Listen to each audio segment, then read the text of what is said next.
Hello guys, welcome back to our channel Vigyan Jai. My name is Kunal Jain and I am from triple Vadodara. Basically आज मैं आपके साथ JEE main 2020 के जो जनवरी अटेम्प्ट हुआ था उसके अंदर मैथमेटिकल रीजनिंग के जितने भी क्वेश्चंस आए थे वो आज मैं आपके साथ सारे डिस्कस करने की कोशिश करूंगा। क्लियर? तो सबसे पहला क्वेश्चन लेते हैं। 7th ऑफ जैन की जो पहली शिफ्ट हुई थी, ये क्वेश्चन आया है 7 जनवरी को। जो पहला शिफ्ट हुआ था ना उसके अंदर मैथमेटिकल रीजनिंग का ये क्वेश्चन आया था। इस क्वेश्चन के अंदर बोला है, ये क्वेश्चन पहली बात तो दो स्टेटमेंट पे ही खेल रहा है, पी स्टेटमेंट और क्यू स्टेटमेंट पे। ठीक है ना? तो शुरू करते हैं। सबसे पहले मैंने आपको ट्रूथ टेबल बना दे पी और क्यू स्टेटमेंट्स की। ठीक है, 1 सेकंड।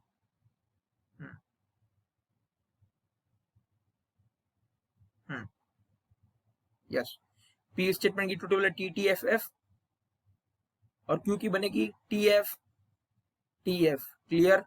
क्वेश्चन के अंदर देखें, क्वेश्चन के अंदर यहाँ पहले बोलते ही बोला पी इम्प्लाइज क्यू की आपको ट्रूथ टेबल निकालनी ही पड़ेगी क्वेश्चन को सॉल्व करने के लिए। पी इम्प्लाइज क्यू की ट्रूथ टेबल के लिए मैंने आपको ट्रिक बताई थी। इसके अंदर रूल लगता है टी एफ एफ रूल, यानी पहले जो स्टेटमेंट होगी वो ट्रू होगी, दूसरी फॉल्स होगी तो आंसर फॉल्स आएगा, अदरवाइज ट्रू। तो पहली स्टेटमेंट ट्रू, दूसरी फॉल्स तो आंसर फॉल्स, अदरवाइज सब में ट्रू भर दें आप। क्लियर हुआ आपको? अब क्यू इम्प्लाइज नेगेशन पी, तो सबसे पहले आप नेगेशन पी की ट्रूथ टेबल निकालें। यदि पी की ट्रूथ टेबल ये है तो नेगेशन पी की ट्रूथ टेबल होगी F F T T. Clear हुआ? अब क्यू इम्प्लाइज नेगेशन पी की ट्रूथ टेबल निकालनी है। क्यू ये वाली है ट्रूथ टेबल, नेगेशन पी ये, तो क्यू इम्प्लाइज नेगेशन पी की ट्रूथ टेबल निकालने के लिए पहली स्टेटमेंट ट्रू, दूसरी फॉल्स यहां हो रही है तो ट्रू फॉल्स तो फॉल्स, बाकी सब में ट्रू। ये आपको क्लियर है? मैं आपको वापस बताता हूँ। क्यू इम्प्लाइज नेगेशन पी, यानी क्यू इम्प्लाइज नेगेशन पी की ट्रू टेबल आपको निकालनी है तो याद रखें यदि पहली स्टेटमेंट ट्रू दूसरी फॉल्स है तो आंसर फॉल्स आएगा, बाकी सब में अदरवाइज ट्रू आप लिख देंगे। क्लियर है? तो इसमें जो पहली स्टेटमेंट है वो क्यू है, तो क्यू के अंदर ट्रू यहां भी आ रहा है और यहां भी आ रहा है। नेगेशन पी के अंदर फॉल्स यहां भी आ रहा है, यहां भी आ रहा है। बट आप जब पहली रो देखेंगे तो क्यू स्टेटमेंट में ट्रू आ रहा है, नेगेशन पी में फॉल्स आ रहा है तो आंसर फॉल्स आएगा, बाकी सब में आप बिना देखे ही ट्रू पढ़ते हैं। क्लियर है? अब P इंप्लाइज Q, ये एक ब्रैकेट के अंदर है, इसका इंटरसेक्शन लेना है किसके साथ? Q implies negation P। पहले तो आपको पता होना चाहिए कौन कौन सी ट्रूथ टेबल है। पहली इस ट्रूथ टेबल की बात कर रहा है और एक इस ट्रूथ टेबल की बात कर रहा है। इन दोनों ट्रूथ टेबल का आपको क्या लेना है? इंटरसेक्शन। इंटरसेक्शन का याद रखें, इंटरसेक्शन का मतलब इंटरसेक्शन में तभी ट्रू आएगा जब दोनों स्टेटमेंट ट्रू है, अदरवाइज फॉल्स आएगा। तो इसमें जो पहली स्टेटमेंट ट्रू दूसरी फॉल्स तो आंसर फॉल्स। पहली फॉल्स देखा ही नहीं, सीधा फॉल्स लिख दिया। पहली ट्रू दूसरी ट्रू तो ट्रू, पहली ट्रू दूसरी ट्रू तो ट्रू। मतलब जो भी आपका आंसर बनेगा इन चारों ऑप्शंस में से उसकी ट्रूथ टेबल ये होनी चाहिए एफ एफ टी टी। तो सबसे पहला ऑप्शन ए ऑप्शन की बात करते हैं। ए ऑप्शन में गिवन है पी, पी की ट्रूथ टेबल आपको पता है ये रही, टी टी एफ एफ है, और ऑप्शन के अंदर आपको आंसर चाहिए एफ एफ टी टी, तो ये तो ऑप्शन होने से रहा। क्लियर? बी, बी के अंदर है क्यू, क्यू की ट्रूथ टेबल, क्यू के अंदर है टी एफ और आंसर आना चाहिए एफ एफ टी टी, तो ये भी ऑप्शन नहीं होगा। C option negation of P, negation of P की ट्रूथ टेबल ये रही एफ एफ टी टी और आंसर आना चाहिए एफ एफ टी टी, मतलब ऑप्शन सी करेक्ट है। क्लियर हुआ आपको? अब ये तो जेई में से तो एक ही आंसर करेक्ट होगा, बट मैं आपको डी ऑप्शन चेक करता हूँ। डी ऑप्शन में नेगेशन ऑफ क्यू। अब नेगेशन ऑफ क्यू की जो ट्रूथ टेबल बनेगी तो मैं बताता हूँ, क्यू और नेगेशन ऑफ क्यू। क्लियर?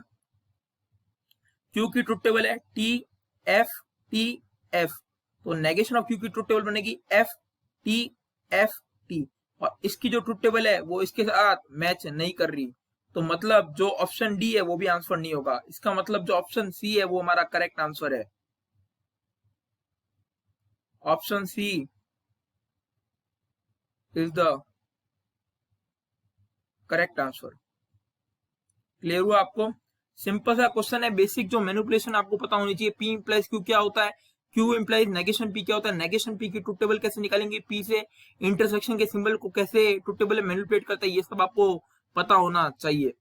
हाँ, ये तो हुआ 7 जन का फर्स्ट शिफ्ट का क्वेश्चन। अब 7 जन के सेकंड शिफ्ट का क्वेश्चन डिस्कस करते हैं। 1 सेकंड।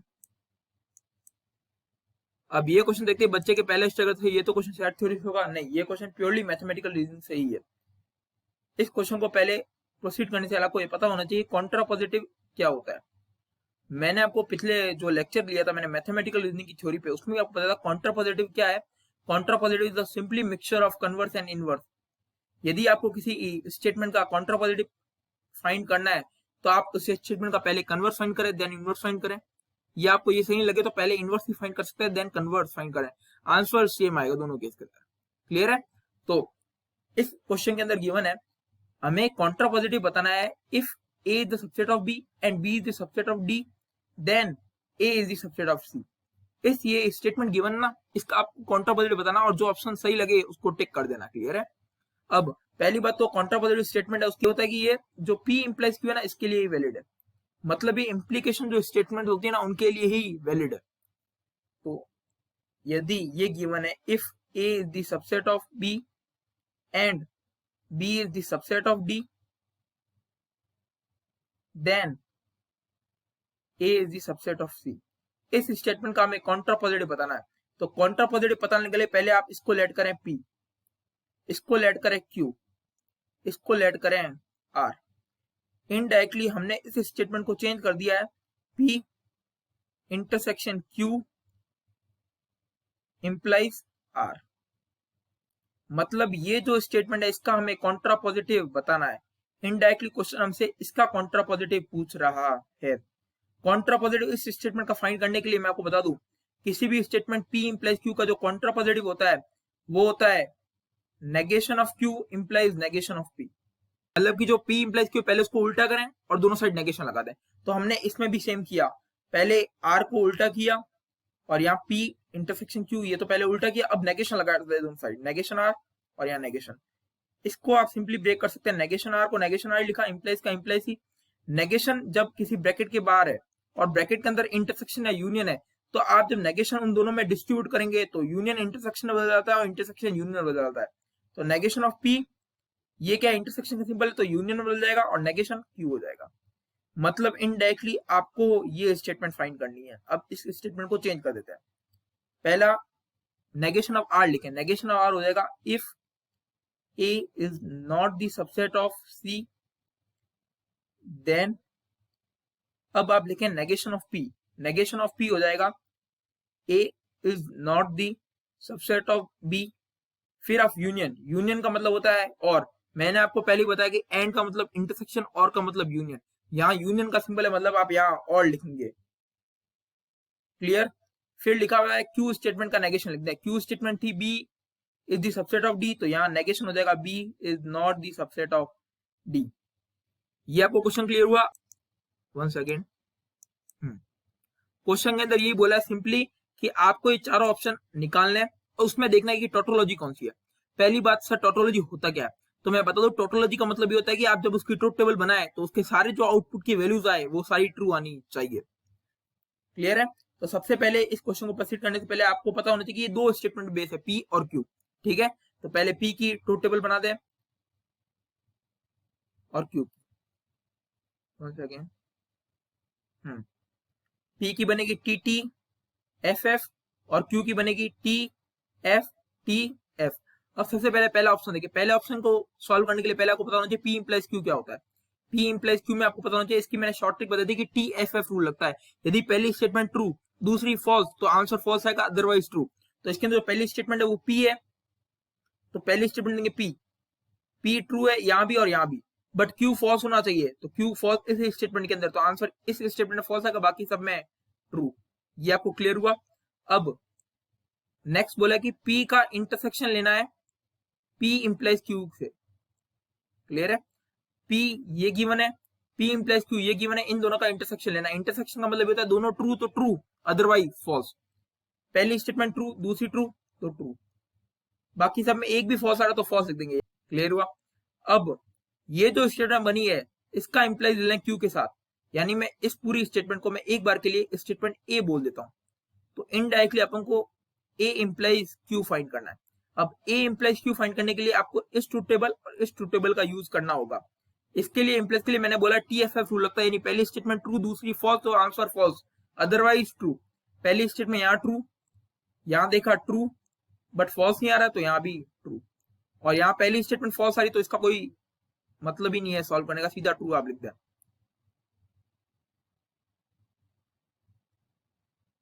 ऑप्शन ए क्या आ रहा है सीधा देखते ही टोटोलॉजी, तो इसका मतलब आगे वाले ऑप्शन आपको सॉल्व नहीं करने। क्लियर हुआ?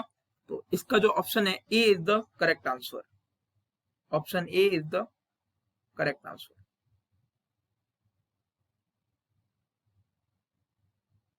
क्लियर हुआ? इस क्वेश्चन के अंदर आपको बेसिकली पता होना चाहिए कि टोटोलॉजी क्या होता है। अब क्वेश्चन टोटोलॉजी की जगह फैलेसी का भी पूछ सकता है। अब फैलेसी क्या होता है? फैलेसी का मतलब ये होता है कि जो आउटपुट निकलेगा ट्रूथ टेबल के अंदर वो सबका आंसर फॉल्स होना चाहिए। जैसे आपने देखा ना कि इसके अंदर चारों का आंसर ट्रू है, तो यदि फैलेसी पूछा तो आंसर फॉल्स आना होता। यदि पूछा which one of the following is fallacy, तो इन चारों ऑप्शन में देखते हो जिनका आंसर चारों में फॉल्स आता है तो वो उसका आंसर होता करेक्ट। क्लियर हुआ? वन सेकेंड, क्वेश्चन सेम ही है, which one of the following is tautology. चार ऑप्शन है, आपको सॉल्व करना है और पता लगाना है कि चारों में जो आउटपुट आ रहा है वो किसमें ट्रू आ रहा है।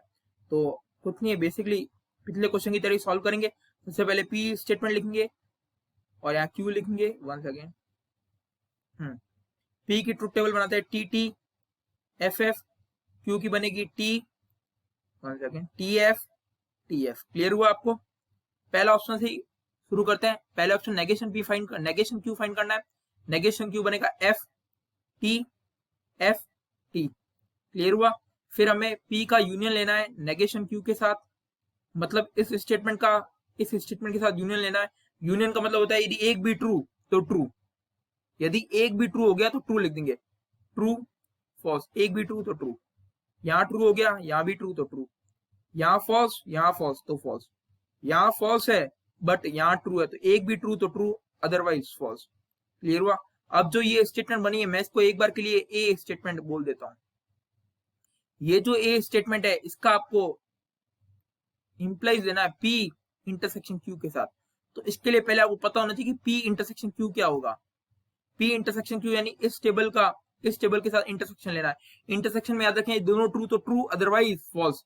पहली स्टेटमेंट ट्रू, दूसरी ट्रू तो आंसर ट्रू, पहली ट्रू दूसरी फॉल्स, फॉल्स, फिर फॉल्स और फिर फॉल्स। देखते रहिए क्योंकि आप देखेंगे इन दोनों के अंदर फॉल्स है, दोनों ट्रू तो ट्रू अदरवाइज फॉल्स। अब ये जो स्टेटमेंट है और ये जो स्टेटमेंट है इन दोनों का इंप्लाइज देना है। इंप्लाइज का मतलब होता है पहली ट्रू दूसरी फॉल्स तो आंसर फॉल्स, अदरवाइज ट्रू।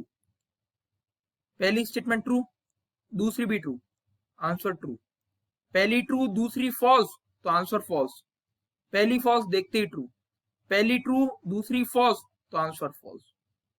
ये तो हुआ हमारा ऑप्शन ए। ये आपको टोटोलॉजी दिख रहा है? नहीं, टोटोलॉजी का मतलब होता है कि जो आउटपुट आए वो सभी ट्रू आने चाहिए। यहाँ ट्रू है, यहाँ ट्रू है बट यहाँ फॉल्स है, तो ये ऑप्शन करेक्ट नहीं होगा। अब बात करते हैं, पहले आपको ये पता होना चाहिए, ये आपने आंसर निकाल दिया ए। क्लियर है? इसका नेगेशन यानी इनडायरेक्टली आपको पूछा है negation of A. Negation of A find करने के लिए यदि यहाँ ट्रू है तो यहाँ फॉल्स, यहाँ ट्रू, यहाँ फॉल्स, यहाँ फॉल्स तो यहाँ ट्रू, और यहाँ ट्रू तो यहाँ फॉल्स। ये क्लियर हुआ आपको? सेकेंड, एक सेकेंड, आपको कंफ्यूजन नहीं हो। हाँ, फिर पूछा है पी का यूनियन क्यू के साथ। ये पी स्टेटमेंट, ये क्यू स्टेटमेंट और इनका यूनियन निकालता है, P union Q. P union Q का यूनियन का मतलब सिंपली होता है यदि एक भी ट्रू तो ट्रू, अदरवाइज फॉल्स। पहली स्टेटमेंट ट्रू दूसरी ट्रू तो ट्रू आएगा ही आएगा। पहली ट्रू देखते ही ट्रू, क्योंकि एक स्टेटमेंट का ट्रू हो गया तो आंसर ट्रू आ जाएगा। पहली फॉल्स है बट ट्रू है दूसरी स्टेटमेंट तो ट्रू, पहली फॉल्स बट दूसरी भी फॉल्स है तो आंसर फॉल्स। अब मतलब ये जो नेगेशन ए है और ये पी यूनियन क्यू है, इन दोनों का इंप्लाइज लेना है, मतलब नेगेशन ए का इंप्लाइज पी यूनियन क्यू के साथ। इंप्लाइज का मतलब पहली स्टेटमेंट ट्रू दूसरी फॉल्स तो आंसर फॉल्स, अदरवाइज ट्रू। पहली स्टेटमेंट है नेगेशन ऑफ ए, तो इसमें आप देखें ट्रू यहाँ ही है और इसके अंदर यहाँ ट्रू लिखा हुआ है, तो ट्रू ट्रू है तो इसका आंसर ट्रू ही आएगा। और बाकी सब में तो फॉल्स ट्रू ही आएगा क्योंकि यहाँ पहली स्टेटमेंट ही फॉल्स है। मैं आपको वापस बताऊं, इंप्लाइज का मतलब ये होता है यदि पहली स्टेटमेंट ट्रू है दूसरी फॉल्स है तो फॉल्स आएगा। बाकी आप देखने ही नहीं, सीधा आप ट्रू पढ़ दें। तो मैंने क्या किया, पहली स्टेटमेंट नेगेशन ऑफ ए, तो इसमें सबसे पहले देखा ट्रू कहाँ आ रहा है, पहला फॉल्स दूसरा फॉल्स, यहाँ ट्रू आया, तो यहाँ ट्रू आया मतलब अगली फॉल्स हुई तो फॉल्स, नहीं तो फिर सब में मैं ट्रू पढ़ दूंगा। यहाँ ट्रू है बट यहाँ ट्रू है, फॉल्स नहीं है, तो मतलब यहाँ तो ट्रू आएगा ही आएगा, बट यहाँ तो सब में दोनों स्टेटमेंट फॉल्स है, यहाँ भी फॉल्स है, तो आंसर सीधा ट्रू लिख दिया। ये आपको देख के पता चल गया ये टोटोलॉजी लिखा हुआ है, सारे आउटपुट ट्रू है। वन सेकेंड, ये टोटोलॉजी है। इसका मतलब ये हुआ कि जो ऑप्शन सेकंड है वो हमारा करेक्ट आंसर है। Option second is the correct answer. Clear हुआ आपको? इससे आपको पता चला होगा कि जो tautology, fallacy, contrapositive, converse, inverse, ये जो बेसिक टर्म्स है ये कितनी इंपॉर्टेंट है। क्लियर हुआ? 8 जन की जो फर्स्ट शिफ्ट है और 8 जन की जो सेकंड शिफ्ट है, दोनों में जो क्वेश्चन आया वो टोटोलॉजी पे बेस आया। क्लियर है? मतलब यदि किसी बच्चे ने टोटोलॉजी टर्म पढ़ी होगी तो वो क्वेश्चन को सीधा स्ट्राइक कर सकता है। क्लियर? अब मैं आपके साथ डिस्कस करूंगा 9 जन की जो फर्स्ट शिफ्ट में क्वेश्चन आया था मैथमेटिकल रीजनिंग से, वो। क्लियर हुआ? अब पहली बात तो ये, जिसके क्वेश्चन आया उसके चांदी है भाई, सीधी बात है। क्योंकि देखो क्वेश्चन पूछा है सिर्फ नेगेशन के ऊपर, और आपको पता होना चाहिए कि दो स्टेटमेंट के बीच में और लगा हुआ है, तो उसकी ट्रुथ टेबल कैसे बनेगी। पहली बात तो मैं आपको बता दूं, क्वेश्चन ये है कि जो √5 इज एन इंटीजर और 5 इज एन इरेशनल, इसके जो नेगेशन स्टेटमेंट बनेगी वो आपको इन चारों में से देख के पता नहीं है। पहली बात तो मैं आपको बता दूं, इसके अंदर मैं आपको P और Q ऐसे लिखना बताऊंगा। जहां P स्टेटमेंट है √5 इज एन इंटीजर, और जो Q स्टेटमेंट है वो है 5 इज इरेशनल। इसका मतलब ये हुआ P और Q, यानी P यूनियन Q। क्योंकि मैंने आपको पहले ही बताया, आपको ऐसे याद रखना है, नहीं तो आप कंफ्यूज हो जाओगे। एंड का मतलब होता है इंटरसेक्शन, आप इसको इंप्लाइज का सिंबल नहीं समझे यहाँ। एंड का मतलब इंटरसेक्शन और का मतलब होता है यूनियन। क्लियर हुआ आपको? मतलब यदि आपको कहीं और दिख जाए तो आपको यूनियन के सिंबल से उसको रिप्रेजेंट करना है, यदि आपको कहीं एंड दिख जाए तो आपको उसको इंटरसेक्शन के सिंबल से रिप्रेजेंट करना है। मतलब यहाँ आपको अपन को दिखा P और Q है, तो और को मैंने यूनियन के सिंबल से रिप्रेजेंट कर दिया। इनडायरेक्टली हमें पूछा है नेगेशन फाइंड करना है P यूनियन Q का, मतलब ये जो स्टेटमेंट है इसका हमें नेगेशन फाइंड करना है। अब पहली बात तो मैं इसको ऐसे लिखूंगा, negation of P union Q। अब ये सिंपली एक प्रॉपर्टी पे बेस है। मैंने आपको पहले ही बताया था, यदि किसी ब्रैकेट के बाहर नेगेशन है और उस ब्रैकेट के अंदर यूनियन या इंटरसेक्शन जैसा कोई भी सिंबल है, तो आप जब नेगेशन उन दोनों स्टेटमेंट में डिस्ट्रीब्यूट करेंगे, तो यदि अंदर यूनियन का सिंबल है तो वो इंटरसेक्शन में बदल जाएगा, और यदि इंटरसेक्शन का सिंबल है तो यूनियन में बदल जाएगा। ये मैंने प्योर लाइन अपने जो पिछला लेक्चर था मैथमेटिकल रीजनिंग की थ्योरी में, वो मैंने ये लाइन बोली है। क्लियर है? तो जब आप इसको नेगेशन ऑफ P अंदर डिस्ट्रीब्यूट करेंगे तो ये बन जाएगा negation of P, negation of Q, और जो यूनियन का सिंबल था वो इंटरसेक्शन में बदल जाएगा। इनडायरेक्टली अपन का जो आंसर है वो ये है। अब कुछ नहीं करना है, इसको स्टेटमेंट की फॉर्म में लिख देना है। नेगेशन ऑफ P पहले लिखें, यदि P स्टेटमेंट थी √5 इज एन इंटीजर, तो इसका नेगेशन बनेगा √5 इज नॉट एन इंटीजर। उसके बाद आपको लिखना है इंटरसेक्शन का सिंबल। इंटरसेक्शन को रिप्रेजेंट कैसे करते हैं, ये रहा, इंटरसेक्शन को रिप्रेजेंट करते हैं एंड से, तो मैंने यहाँ लिखा एंड। फिर लिखना है Q स्टेटमेंट का नेगेशन। Q स्टेटमेंट थी 5 इज इरेशनल, तो मैं यहाँ लिखूंगा 5 इज नॉट इरेशनल। क्लियर हुआ आपको? मतलब आप देख रहे हैं जो मैंने पिछले लेक्चर लिया था मैथमेटिकल रीजनिंग की थ्योरी पे, उससे डायरेक्ट क्वेश्चन आ रहे हैं। मतलब जो मैंने थ्योरी में आपको बताए टर्म्स, जो मैंने आपको नाम बताए, कॉन्ट्रापोजिटिव कैसे याद करना है, एंड को कैसे याद रखना है, और को कैसे याद रखना है, वो सारी टर्म्स यहाँ यूज आ रही है। टोटोलॉजी, फैलेसी जैसी टर्म जो बेसिकली नहीं बताते हैं कोई टीचर्स, मैंने आपको वो सारी टर्म्स बताई है। क्लियर है?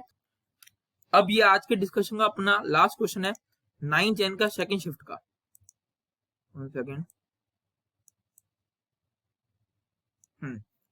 ये क्वेश्चन भी इजी कैटेगरी में आएगा। पहली बात तो आपको पता होना चाहिए कि दो स्टेटमेंट खेल रहा है, P स्टेटमेंट Q स्टेटमेंट, तो आपको दोनों की ट्रुथ टेबल बना लेनी, P और यहाँ Q। क्लियर हुआ आपको? P की ट्रुथ टेबल बनेगी TTFF, ये आपको याद रखनी, और Q की बनेगी TFTF। क्लियर हुआ? अब पहली बात ये आपको बोल रहा है P का इंटरसेक्शन लेना नेगेशन Q के साथ, तो पहले नेगेशन ऑफ Q तो फाइंड करें। नेगेशन ऑफ Q हो जाएगा ट्रू तो यहाँ फॉल्स, फॉल्स तो यहाँ ट्रू, ट्रू तो यहाँ फॉल्स, और यहाँ फॉल्स तो यहाँ ट्रू। क्लियर हुआ है?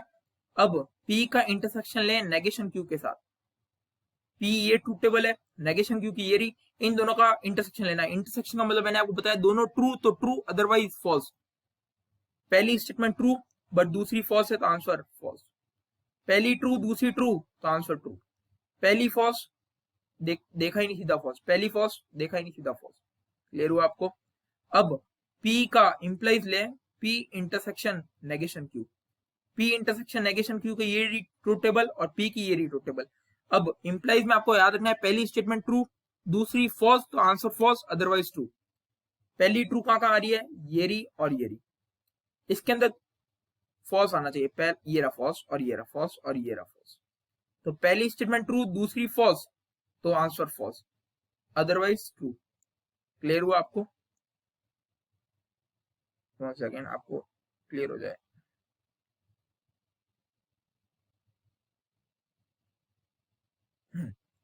अब क्वेश्चन ने बोला है कि जो P implies P intersection negation Q है, इसका आंसर फॉल्स आना चाहिए। अब आप इस ट्रूथ टेबल को देखें, इसके अंदर आपको फॉल्स कहां दिख रहा है, पहली रो के अंदर। क्लियर है? तो इसका मतलब आपको पूछा कि जो ट्रूथ वैल्यूज है P और Q की, वो क्या है पहली रो के अंदर। पहली रो के अंदर P की ट्रूथ वैल्यू है ट्रू और Q की भी ट्रू है, और ये जो ऑप्शन है ये ऑप्शन सेकंड है, मतलब ऑप्शन सेकंड हमारा करेक्ट आंसर है, द करेक्ट आंसर।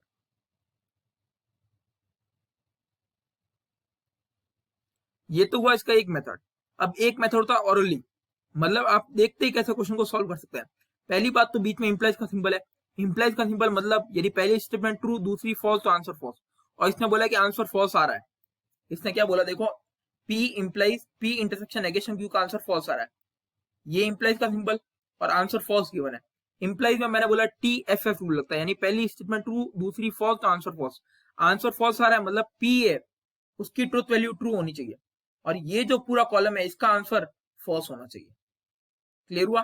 इंटरसेक्शन के अंदर फॉल्स आना चाहिए, इंटरसेक्शन के अंदर फॉल्स आ रहा है, इंटरसेक्शन के अंदर फॉल्स आ रहा है, यानी जो दो स्टेटमेंट है, टू स्टेटमेंट, उनमें से एक तो फॉल्स होगा ही होगा। क्लियर हुआ? यदि दो स्टेटमेंट गिवन है, उनका इंटरसेक्शन फॉल्स आ रहा है, तो उन इसका मतलब गारंटेड है कि उनमें से एक स्टेटमेंट तो फॉल्स होगी। P स्टेटमेंट ट्रू है, मतलब यहाँ जो स्टेटमेंट एक गिवन है P और एक गिवन है नेगेशन Q, इन दोनों में से एक का आंसर फॉल्स होना चाहिए। P है, उसका आंसर अपन को पता चल गया, ये ट्रू है। नेगेशन Q का इसका मतलब आंसर होना चाहिए क्योंकि फॉल्स, क्योंकि P आ चुका है ट्रू। नेगेशन Q का आंसर फॉल्स है, तो Q का आंसर क्या होगा, Q का आंसर होगा ट्रू, क्योंकि नेगेशन Q का आंसर फॉल्स है। इसका मतलब P का आंसर भी ट्रू, Q का आंसर भी ट्रू, तो option second is the correct answer. ये तो आप देखते ही क्वेश्चन को ऐसे सॉल्व कर सकते हैं, बट यदि किसी को इतना स्ट्राइक नहीं करे तो वो आप ट्रूथ टेबल बना के भी सॉल्व कर सकते हैं। क्लियर हुआ? होपफुली आपको ये समझ आएंगे सारे सॉल्यूशंस।